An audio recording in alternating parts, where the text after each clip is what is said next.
কুরআনের সম্পাদক সিরাতে খাতামুল আম্বিয়া লেখক আল্লামা মুফতি শফি রহমাতুল্লাহ আলাইহি ঘটনা আছে যে উনি একবার হজ করতে গিয়েছিলেন। হজ করতে যাওয়ার পরে যখন মদিনায় গেলেন, রওজার সামনে যখন গেলেন, তখন উনি পেরেশান হয়ে গেলেন যে লক্ষ লক্ষ মানুষ রওজার সামনে এসে নবীকে সালাম জানায়, আসসালাতু ওয়াসসালামু আলাইকা ইয়া রাসূলুল্লাহ, আসসালাতু ওয়াসসালামু আলাইকা ইয়া হাবিবাল্লাহ। কত মানুষ হাজী সাহেবরা জানেন যারা নবীজির রওজার সামনে গিয়ে নবীজিকে সালাম দিয়েছেন। নবীজির রওজার সামনে পিলার আছে, তার কাটার বেড়া আছে, যতটুকু মানুষ যেতে পারে সেই পর্যন্ত মানুষ দিয়ে নবীকে সালাম জানায়। কেউ জালির মধ্যে ধরে নবীজির কাছে গিয়ে নবীকে সালাম জানায়। কিন্তু শফি রহমাতুল্লাহ আলাইহি উনি পেরেশান হয়ে গেলেন, জীবন ভর কত গুনাহ করেছি, জীবন ভর নবীজির সুন্নতের খেলাফ কাজ করেছি, আমি কোন মুখে নবীজির সামনে গিয়ে দাঁড়াবো, কোন মুখে নবীজির সামনে গিয়ে নবীকে সালাম দেব? এই কথা ভেবে উনি নবীজির রওজার সামনে যান না। উনি নবীজির রওজার সামনে পিলারের সামনে দাঁড়িয়ে দাঁড়িয়ে, পিলারের আড়ালে দাঁড়িয়ে দাঁড়িয়ে কান্না করে আর নবীজিকে সালাম জানান। আল্লামা শফি রহমাতুল্লাহ আলাইহি বলেন, এ দুনিয়ার মানুষ, আমি একদিন পিলারের আড়ালে দাঁড়িয়ে বিশ্ব নবীকে যখন সালাম জানাইতেছিলাম, আসসালাতু ওয়াসসালামু আলাইকা ইয়া রাসূলুল্লাহ, আসসালাতু ওয়াসসালামু আলাইকা ইয়া হাবিবাল্লাহ, ওগো নবীজি, আমি গুনাহগার নাফরমান, আপনার দরবারে এসেছি। ওগো নবীজি, আপনার দরবারে এসে আপনাকে সালাম জানাচ্ছি।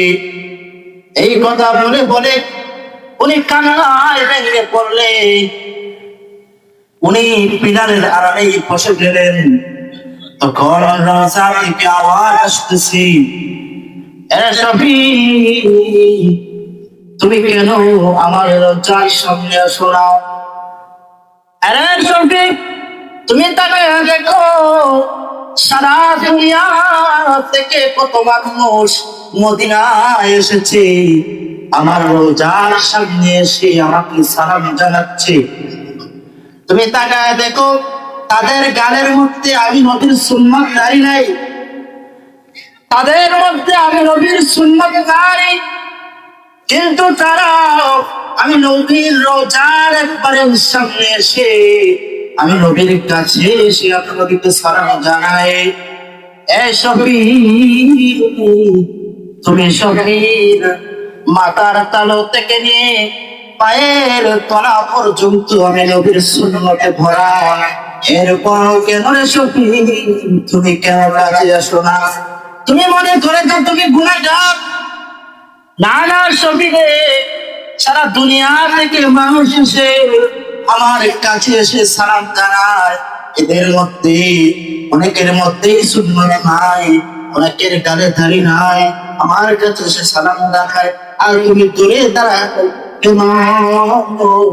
এসব কি জানো না, যে মানুষটার গালে দাড়ি নাই, যে মানুষটা আমি নবীর সুন্নাত মানে না, সেই মানুষটা আমার কাছে না।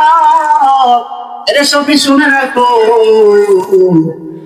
যে মানুষটার গালে আমি নবীর সুন্নাত দাঁড়িয়ে আছি, যে মানুষটার মাথায় আমি নবীর সুন্নাত ফুটে আছে, যে মানুষটার শরীরের মধ্যে আমি নবীর সুন্নাত আছে, সে তো দূরে থাকো, সে যদি এই মদিনা থেকে কোটি কোটি মাইল দূরে থাকে, সে আমার কাছ থেকে দূরে না, সে আমার কাছে। যে মানুষটা সুন্নতে নাই, যে মানুষটার দাঁড়িয়ে নাই, সেই মানুষটা যদি আমার রওজার সামনে এসেও সালাম জানাই, আমার রওজার কাছে এসেও সালাম জানাই, সে আমার কাছে না। যে মানুষটার মধ্যে আমি নবীর সুন্নাত আছে, সে যদি কোটি কোটি মাইল দূরেও থাকে, সে আমার কাছে।